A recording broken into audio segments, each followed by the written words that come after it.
Hello, and we are live. Hopefully coming through loud and reasonably clear. It's Thursday. It's 4 p.m. We've got a show on the air, I believe. So we're already we're already better than last week, I think. So I'm Ben Joy. I've been off the show for a while because I keep having technical difficulties, but fingers crossed those demons are out of the machine this week. And I am joined as ever by familiar face Adam Burt. Adam, how are you doing? I am good, and yeah, it feels like the whole internet, like the machinery that makes up the apparatus of the entire global World Wide Web, is trying to prevent us from being online at the minute. But we're doing what we can, and hopefully, like you say, we're coming through loud and clear. But I'm good. Good. I'm glad to hear it. We shall not be silenced. We will get some news to you, and we're going to get started in just a second. But just to let you know what's coming up on the show. So me and Adam are going to run through some of the biggest news stories of this week and a couple from last week as we weren't able to make it on, and they're big enough to warrant talking about this week. Then we're going to be checking out some Chicory, and then to close out the show, Adam will be back with me, and we're going to be chatting about Games Awards. But yeah, let's get rolling with some news. So Adam, take it away. Yeah, so I guess we should have talked about this last week. Obviously, we didn't have a show last week due to technical difficulties. So here it is this week. We're talking about E3 first up. So after previously cancelling the in-person event, it's now been confirmed last week that the digital version is cancelled too, which means that for the first time since 1995, the event itself is completely cancelled. Run by the ESA, E3 has traditionally been a kind of standout event for the industry, really important time where big names reveal new projects, smaller teams get to mingle with people in the industry, and crucially do deals with each other as well, really big part of it for people in the industry. Recent years have seen companies trend away from doing E3 and sort of hosting their own stuff separately or doing their own kind of online streams. And the ESA has been rocked by scandals many times. Attendance has been dwindling for a while. They had a massive leak of journalist data a while back as well, which no one was happy about. And they are suggesting that E3 is going to return. The ESA is saying it's coming back next year, but most people are taking this as a sign that it could be done for good. E3 may never recover, and it may be a thing of the past. In terms of marketing, which is one of the big things that we get involved in, obviously, a lot of marketers will be reassessing their plans based on this for the summer. Many companies, like I say, will already have their own plans, but some people will have been thinking about E3 or will have been planning around E3 as a potential kind of milestone in the year, and we'll have to think about an alternative. Many people, I think, as well, I mentioned this a minute ago, will feel a little bit saddened by the loss of like that industry gathering, like the sense of being able to do deals in the hallway, meet people in bars from like your industry and get to know people. So some people are definitely sad about the loss of it. One avenue people may look towards is the Summer Game Fest, which is a digital-only event that sprang up when E3 began to suffer and is doing quite well. They have confirmed that they're going to be running this year. That will be going ahead in the summer, and some other showrunners as well, such as PC Gamer, have confirmed that their show will go ahead without E3's backing as well online. So yeah, lots to digest there. Ben, what do you make of it? Yeah, I think it's done. I don't think it's coming back. We've spoken a couple of times about E3 over the last few years with everything going on, going digital, trying to come back in person. It's now not happening in either guise. So I think I think it's gone. But as you said, I think it's going to be replaced by the events that are cropping up and coming back and happening anyway. I don't think you're going to lose those big moments that you have for your game announcing. There's plenty of other opportunities to do it, and there's plenty of opportunities just to do it yourself and get that attention. It's a shame that the big community get-together buzz of E3 is going to be gone, and I think you're right. I think it's those corridor moments that long-term people will probably miss the most. Nostalgic-wise, in 3 years' time, 5 years' time, I'm sure people are like, oh man, I miss E3. It's a shame it's gone, and it is a shame that it's gone, but I think the coffin has been being built the last couple of years, and I think that final nail has just gone in it this year, unfortunately. I don't think we'll be back next year in any form either. And once you're 2 years out, do you come back after 3 years? Who knows? Maybe in 5 years, that's when it'll that's when it'll come back, when it's been gone long enough that people really miss it. And I think that will be the litmus test: is in 5 years, do people miss it enough that it needs to be brought back? Time will tell. But yeah, I think it's sad, but it feels like at the moment it's had its day, and it's going to be on the shelf for a little while, if not for good. Yeah, just a shout out to those in the chat at the minute. Seems like we are having some stream technical difficulties with the performance of the stream, and you probably can't really see us apart from in PowerPoint form. Try and strike a good pose, Ben. We'll give them a good pose so they can get stuck on this. Hopefully you get stuck on us doing a thumbs up, and then you can watch that rather than us blurry, because we're not moving. Don't move. Don't move. I can't see it. Okay, let's just go to the next news story. Yeah. We'll talk about Epic Games next, and it's a big investment that have been made by Sony and Lego, or more accurately, the Kirkbi Group, which is the investment company behind Lego. Each of them has contributed, that's a tongue twister, $1 billion US. And the investment is reportedly related to, this is the direct quote, the company's vision to build the metaverse. Epic Games are the creators of Fortnite, which has some claim to being a major player in the metaverse space, which we talked about before. It's kind of become a shared social space that has hosted online concerts and other events, as well as that traditional first-person or third-person shooter that it's kind of famous for originally, with the Battle Royale stuff. And it's another example, really, of the amount of money currently flowing towards games from investors who really have these kind of like metaverse dollar signs in their eyes. It's a big trend in 2022 for gaming, and likely to continue to next year as well.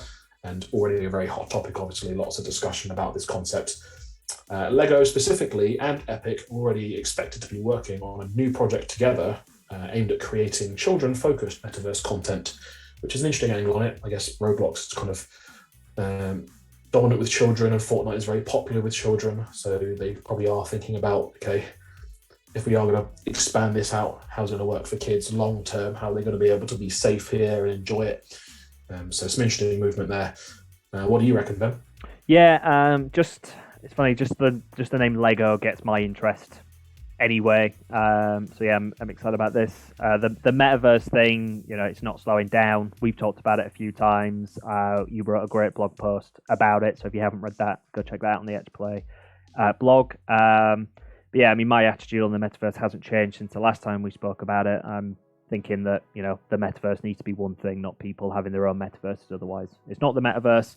But I think it's interesting what you're saying about with Lego getting involved, and obviously Fortnite being quite a lot of kids play it. I don't know whether it's just perception. I don't think it is, but I think when someone like Lego gets involved like this, I think it gives a little bit more reassurance that thought is going into it, because a company like Lego is so kid focused. And I don't know whether everyone feels this way, but for me, I feel like Lego is a company that I trust. So I would expect them to bring the level of diligence that you would need to this, because they said when you start introducing, and obviously it's not like a new concept. Kids are on the internet now, and it can be a dangerous and scary place as well as an amazing place to be. But the metaverse just feels like it adds an extra layer of needing that regulation and making sure that everyone is being looked after and safe, and having companies with obviously Epic is involved in children's games, and Lego is all children's focused. I think that's really good to see and reassuring. And I mean, $2 billion, that's a decent chunk of change. It's nice to have to invest. Before you respond, you are muted if you try and reply.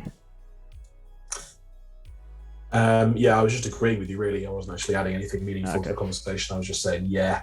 I think Epic have got pretty deep pockets already, and this is an even greater example of their ability to create wealth, which I'm hoping they're going to use to create some very interesting projects, but we'll see.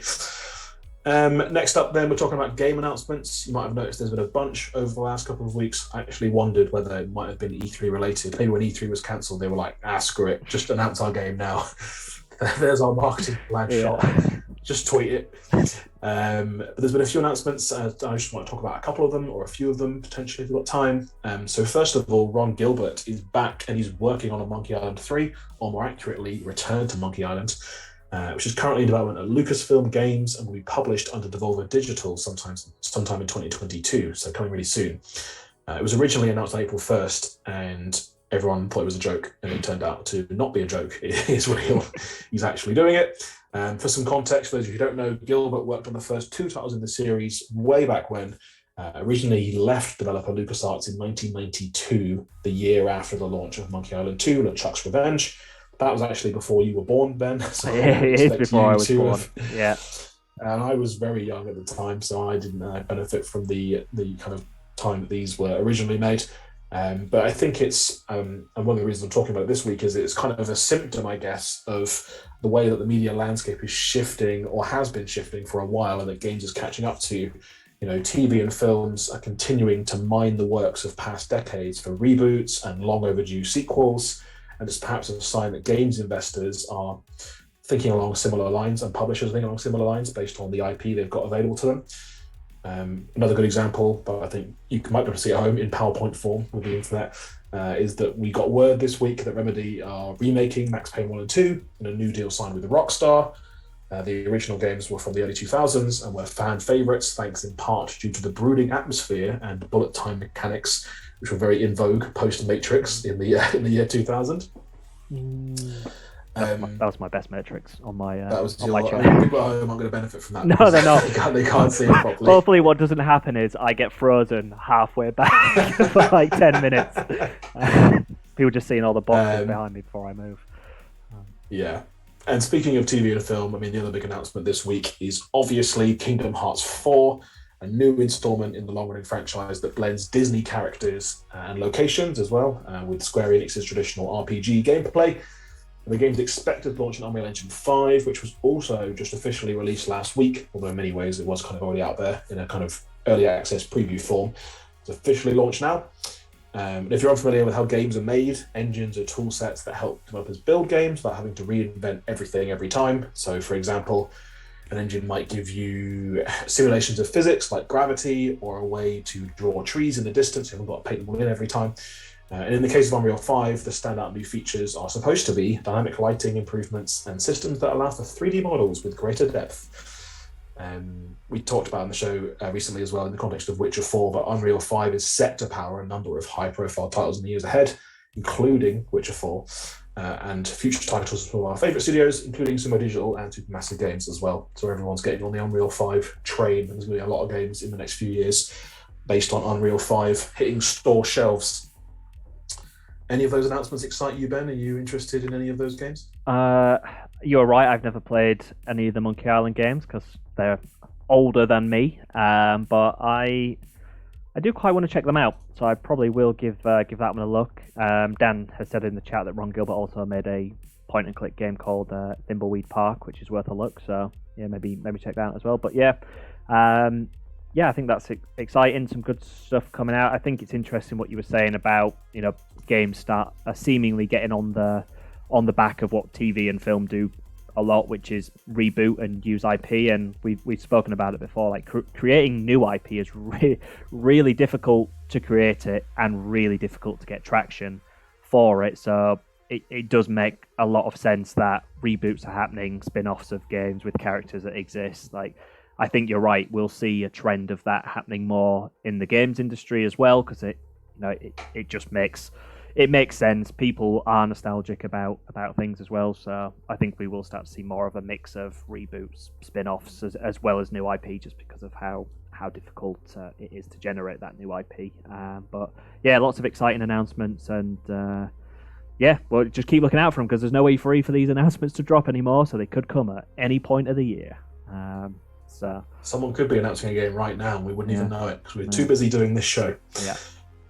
Our last news story this week then is our Games for Good story. So we like to finish with chats about how games can be a powerful force for good. We believe that. We truly believe that games can be a force for good in the world. So we like to celebrate that fact. And this week we want to talk about Limitbreak, which is a mentorship program aimed at underrepresented people working in the UK games industry. So you think about kind of minority workers, or people from underrepresented genders and races and all those sorts of things. Participants are paired up with the mentor, who is an established professional in their field, preferably, and applications are open right now for both mentors and mentees. The aim is for it to be a 6-month mentorship, so that's the kind of time commitment you're dealing with here. If it sounds good to you, either way, as a mentor or as a mentee, registration is open right now and closes on May 3rd. So you've got a little bit of time to get your registration in, but don't delay. If you're excited or interested in Limitbreak, get straight on there. Give it a Google. Yeah, lots of good work. Definitely worth checking out. And I'm just going to admit to Adam, in case he didn't notice, I forgot to turn the countdown off on the big cameras. So there's a countdown in the middle of that segment. So I do apologise. Bit rusty on that. But yeah, lots of great work from Limitbreak. So yeah, as Adam said, give them a Google, check them out, sign up as a mentor, sign up as a mentee, and yeah, get involved. So that's it. That's the news that we had for you. All being well, you're about to watch me and Adam check out a game called Chicory, which we did earlier on in the week. So stay tuned, and we'll be back shortly. But enjoy us play some Chicory right now.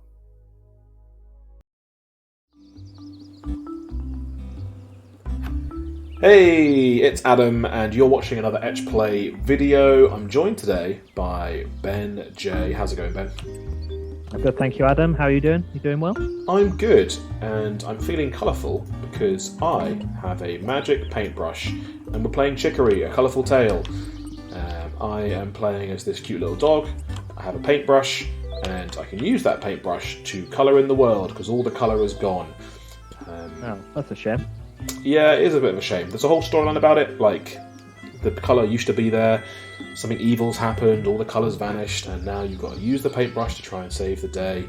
But you're not really sure that you're up for it, to be honest. I think the character's kind of like, I'm pretty happy just doing nothing. I don't really want to get involved, but sometimes destiny calls and gives you a magic paintbrush and you have no choice. So I've done a little bit of painting. What's magic about this paintbrush? It's magic because it can paint anything. You can paint anything and anywhere. As long as you can see it, I can colour it in. So I can do this kind of stuff. I can dab things. I can even do different shapes. Like I can do a heart shape. Let's do some hearts here. Nice. And actually, if you're artistically minded, you can properly like change the brush size and like zoom in and do all sorts of things. But I don't really like doing that. At least not in this game. I prefer just to run around just painting things as I feel like. I'd say you sold me on the magicness at first when you were like, hey, if you can see it, you can paint it. Like, yeah, like a real paintbrush. But you've convinced me. Oh, where are we now? We're in my parents' house, and here's my mum and my dad. Are you going to paint them? I could paint them. What colour should I make my dad? Let's make him orange and make my mum red. Let's have a chat to my dad.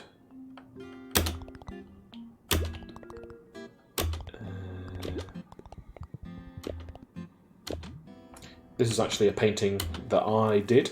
It's called Express Joy. Yeah, your parents are really supportive in the game. They're kind of just happy for you, happy that you're out and about trying to save the world. Nice, just happy you're out of the house. Yeah, pretty much. And there is a whole storyline, like I say, there's lots of stuff going on that we could get into, but I think I'm sure to enjoy exploring, chatting to the residents, and doing some painting. I feel like it's becoming more and more of a thing. Like, I guess you would typically think of like colouring in and painting in this fashion is quite a thing for children, but like adult colouring books and things like that, I really feel like they've picked up a lot more momentum and traction in the last few years. So I feel like this game is pretty well timed. Yeah, it's definitely wholesome. It's definitely a vibe, and what I really like about it is it's really non-judgmental. Like they don't really criticize you or downgrade you for just being sloppy or putting paint anywhere. Like if you want to finesse it, you can, but you don't need to. It's kind of up to you how much you want to engage with it. Okay, we've been tasked to recreate a painting. The Mona Lisa? It's this painting this watering can dog thing. I mean, I'm pretty sure that's a cat. Is it? That's definitely not a dog. Let us know in the chat. Is this a dog or is it a cat? I mean, now that you've said it, it does seem cat-like. I don't know what world you're seeing a dog, but it's definitely a cat. I'm going to do quite a artistic interpretation here rather than a literal interpretation. Okay. So whilst the game might not be judgmental, I'm going to be judgmental. You're going to be extremely judgmental. Okay, I accept that. I mean, you've got the outline of the head, correct-ish. Yeah, this is really about how the paint makes you feel. You know, it's not really about accuracy. That was a very artistic thing to say. To be fair. Yeah. Done. Done. Yep. You didn't even draw the bush. You just drew the cat. I focused on what's most important. I mean, it's better than I expected, so I'll give you that. Space on the left side creates movement through the composition. Thank you. A sparing use of teal is pleasing.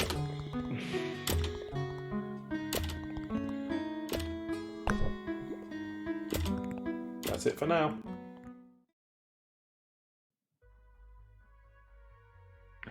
Hello, and we are back. That was Adam checking out Chicory, with me adding helpful or unhelpful commentary alongside it. Probably unhelpful, but yeah, really fun game. It was cool to watch it being played. Definitely looked like fun to play. Enjoy, Adam? Enjoy that game? Yeah, it's a great game. We are actually going to upload the full video of that. That was only a 5-minute clip of a 15-minute video.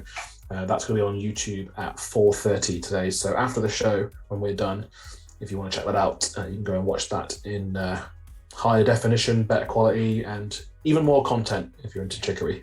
But yeah, it's quite a neat little game, little gem.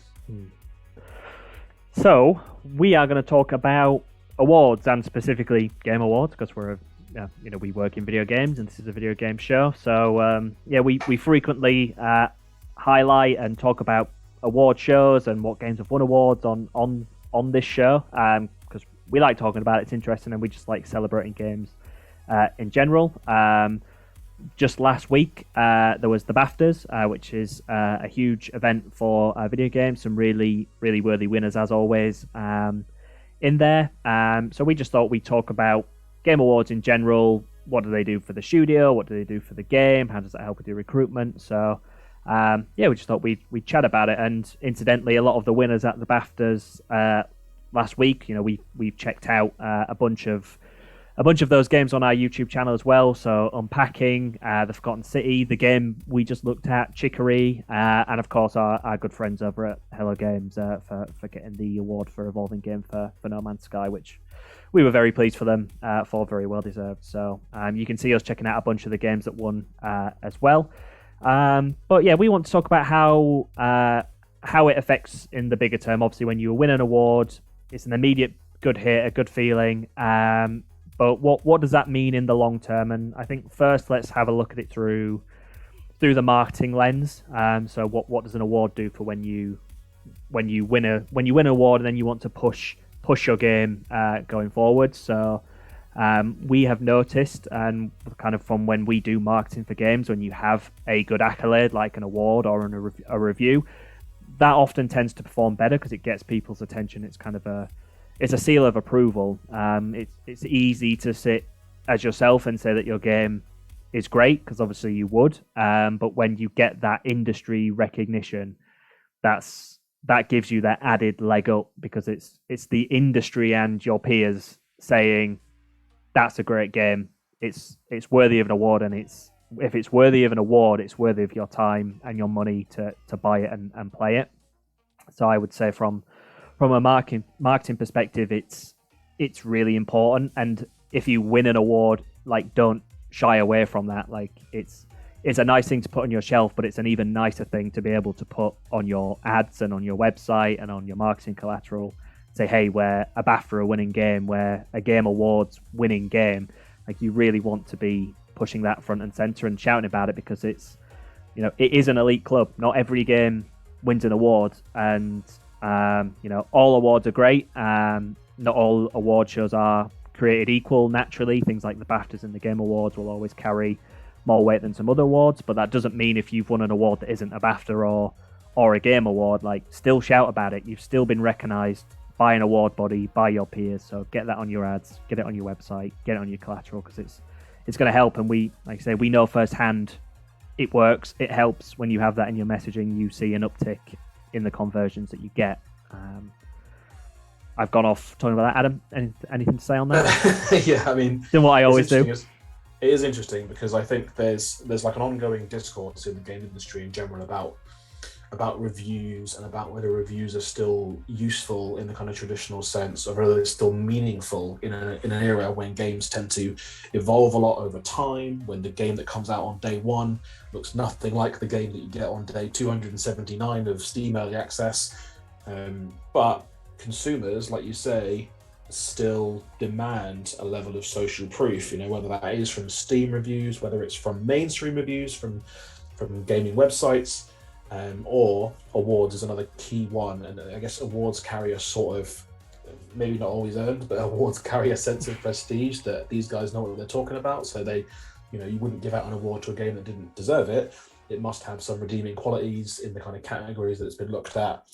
And what's interesting about Games Awards specifically, it's not a holistic thing, but there's definitely some examples. The Game Awards in particular is a key example.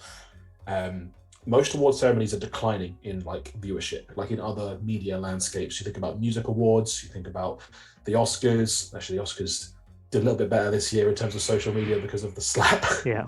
But if you pretend that Will Smith didn't slap Chris Rock, it would have been a relatively boring show and would have maybe not done that much for the average consumer, or at least not as much as it would have in the old days. The Game Awards, by comparison, seems to grow every single year. It can't do that forever, obviously, but at the minute it is trending towards greater reach, greater growth. And Jeff Keighley, who hosts the show, is obviously really keen to make it a balance of new announcements and celebrating the year we just had. So there is significant time afforded to celebrating the best games of last year, as well as putting on all the glitzy new trailers. Whether exactly that's the right balance, who's to say? I think people have different opinions about that. But yeah, I mean, the BAFTAs in particular is also one that, especially in the UK, I think we have a lot of fondness for. I mean, we'll look at the winners list this year. You mentioned that we've played and praised and singled out on our YouTube channel a number of these games as well. So it's definitely something that we kind of, we're looking at these winners and we're agreeing with them. And yeah, I think I agree that, why would you not make the most of it? Why would you, if it's something you can be proud of and it's something that we do think provides social proof to other potential consumers and buyers, why not make that front and center, at least for a little while, with a few ads, in the kind of month afterwards? I think it makes a lot of sense. Yeah, and I think what's important to note as well in terms of kind of a marketing push is when these big awards come round, there are often sales that happen off the back of them that are tied into the awards. So, for example, Steam has a BAFTA award sale, and if you're nominated, you can get in that sale, and that's just a great way of pushing your game. Like, even just being nominated, you get that leg up from being a BAFTA nominated game. And it's not just the BAFTA awards that they do. I'm just referencing that because it was literally last week. But you're able to you can have that badge on your Steam page and be like, we're the BAFTA nominated game, we're in the BAFTA sale, and it's just another thing that you can push and add that credit to your game. So, and if you're not nominated, look around for the beats that are happening. Like, there's a lot of talk around games award season. So even if you're not nominated, get in the conversation, and it is a good time to push your game. Granted, it's also a competitive time to push your game, so you might just need to think a little bit smart with how you go ahead with your tactics. But when there's buzz around awards, it's a great time to try and get your name out there, because not only are people who are aware and interested in games paying attention, it also does attract people outside of games because it's a big event. And with things like the BAFTAs, obviously you have the BAFTAs for TV and film, and then you have the BAFTAs for games. So you can get a little bit of a crossover for people crossing across who might not ordinarily at some of the other award shows. So the BAFTAs is definitely one to get behind and get involved with, kind of take advantage of that beat if you can. So that's kind of from a marketing lens. I think what would be cool to look at now is kind of from a inside the studio lens. Obviously, I think people always like to win awards, but I think people always play down awards until they win one, because it's only natural, isn't it? Like, what awards? It's easy to see awards as not being important, but they are important because, as we've said, it helps with your marketing, but also from I think from a morale point of view, like having that credibility of yourself and that validation that you've worked on something that is award winning is definitely a boost. And I think if it's, if your game of the year and you've just come out, you maybe have still got that excitement. But if, your game is a year old, that can be a real boost to the morale of a studio, to the people who've worked on it, and kind of just re-energize the team. I think that what we are doing is important and people like it, and kind of give you a second, third, fourth wind to really keep going with the game. So I think that's really important as well, and shouldn't be underestimated, the impact it can have on people, because it's easy to see,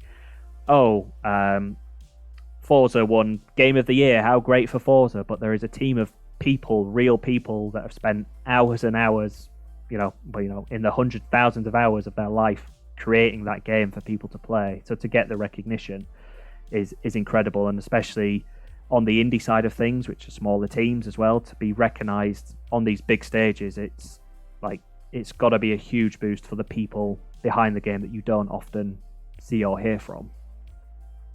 Yeah, and I think one angle when it comes to awards that maybe doesn't get thought about enough is the potential boost that it could be to recruitment for your studio, because a lot of people out there, maybe some of the top talent, you'd say, in games, has the kind of their pick of who they're going to apply for, and being an award-winning studio who's worked on award-winning games is potentially quite an enticing factor for a lot of people. They would like to work on things that they consider prestigious. The other thing that we haven't really talked about yet, obviously winning a BAFTA is great, a fantastic thing to win. But there are also a lot of niche awards, or awards for specific things, that might also speak to your potential recruitment candidates. So you think about something like the Games Accessibility Awards, for example. There are definitely people out there who have a personal sense of self and mission, really, in themselves, about making games more accessible to everyone. And those sorts of people will gravitate towards studios that are publicly lauded for accomplishing great feats in the space of accessibility, which is a great thing as well to celebrate and recognize. There are also specific award ceremonies for games companies as places to work. So Game Industry Biz runs this, I think, every year. The Best Places to Work Awards frequently highlights UK studios that people would like to work at. It's rated by their people's ability to reflect on their own workplace and say, I'm proud to work here. So I think there's a lot of ways that awards, it's not just about getting the trophy for best co-op and then seeing your sales numbers double. It's not usually that kind of one-to-one relationship. But it's often a case about building a culture of prestigious, thought-provoking, world-leading games in your field, and about what that can do both for your studio and eventually for yourselves as well. Yeah, definitely. And because we talk to a lot of studios in the work that we do, and we work with studios on how they present themselves through their website and their marketing as well, there can often be across the board, really, it's like everyone is like, I don't want to shout about this because we don't want to almost be seen like we're showing off, like we're a humble team, we're just getting on with our business and we just like creating games. And I totally understand that, and that is fine. But you can be a humble team working on just making games that you like making, but still shout about your awards. There's just because if you've been celebrated for something, you're allowed to celebrate it and enjoy it and put it out there. Because as you say, it's such a huge thing for recruitment, that people like to be, as much as they probably say they don't mind, people like to be awarded and recognized. And as I can see Dan saying in the chat, he still remembers at a junior school the only one not to get an award. That stuff stays with you if you win it or you don't. So yeah, just I guess a message to any studios watching this, like, don't be afraid to put out and celebrate if you've won an award. That you're not being distasteful or a show off if you've got one and you talk about it. You've got one, so talk about it. You don't have to ram it down people's throat, but get it on the website, celebrate the team, because that's, again, feeding back to the morale part of it. If you win an award and then you as a studio decide, we're not really going to make the most of this and shout about it, kind of, you're potentially reinforcing the narrative that it doesn't matter, and it does matter. And it's great for people who work at those companies as well, to help push out jobs as well and want to talk about it. If it boosts the morale because you've won an award, if you're now advertising for jobs, people who are going to be proud to be working, you're going to be like, hey, come work with us. We're award winning. I won this award working here as part of this team. So, yeah, I guess that's just a little plea for studios to don't be too modest to shout about your awards. It doesn't matter what awards they are. As Adam said, there's the big BAFTAs and the Game Awards, but then there's also the niche ones, which are super, super important, like the Accessibility Awards and the Best Places to Win Awards. And any award is worth mentioning. So if you've won one, be proud of it, talk about it, because it helps with your marketing, helps with morale, it helps with recruitment, and God knows recruitment is massive in the games industry right now. Everyone is recruiting and everyone wants top talent. So if you have an award that can give you an edge, get it out there and start talking about it. So there's plenty going on throughout the year. Like I say, we just had the BAFTAs. There's a full events calendar for the games industry throughout the year, so just keep your eye out. We'll always be talking about them whenever awards happen. We always typically mention them here or in our weekly roundup on a Friday that comes out, because we like to recognize those games that do well. So just make the most of it, make the most of the awards, and enjoy them because they're very very well earned. And I think that's it for our awards chat. Adam, is there anything else you want to add on awards? Anything burning in your brain that you want to get out there? Nope. See you next week, folks. We're done. I'm checked out. It's Easter weekend. Let's just go have fun. Yeah, see you guys next week. Yeah. Thank you for joining me, Adam. As always, apologies to everyone who is watching this for the poor video quality. We're working on it. We'll get there. But hey, we got a show live this week, so as I say, that's an improvement. So thank you to everyone for joining in the chat, contributing in the chat, and sticking with us. And we'll be back next week, all things being well. And Adam, thanks again. Have a great Easter weekend, everyone, and we'll see you next week. Bye-bye. Bye.